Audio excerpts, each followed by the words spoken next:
Police শহরে পেছন থেকে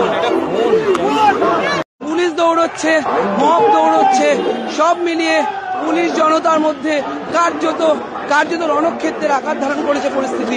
সব মিলে এই মুহূর্তে দেখতে পাচ্ছি এই ছবি, একেবারে পুলিশ দৌড়চ্ছে, অন্যদিকে জনতা, উত্তেজিত জনতা তারা দৌড়চ্ছেন। সব মিলে পরিস্থিতি কিন্তু এখনো উত্তপ্ত। আর একবার জানিয়ে রাখি আপনাদের, পশ্চিমবঙ্গ ছাত্র সমাজ নামক একটি সংগঠনের তরফ থেকে যে কর্মসূচি নেওয়া হয়, নবান্ন অভিযানের কর্মসূচি, সেই কর্মসূচিকে কেন্দ্র করে প্রথমত উত্তপ্ত হয় হাওড়া ব্রিজ চত্বর, এবং সেইখানে মব রীতিমতো ছবি দেখা, মব রীতিমতো পৌঁছানোর চেষ্টা করে নবান্নর দিকে, এবং তারপর দেখা যায় উত্তপ্ত পরিস্থিতির মধ্যে জনতাকে ছত্রভঙ্গ করার জন্য পুলিশ গাড়ি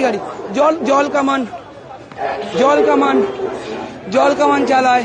তারপর কাঁদানে গেছে সেল পাঠানো হয় মুহুর্মুহু, কিন্তু সেই জল কামানকে পেরিয়ে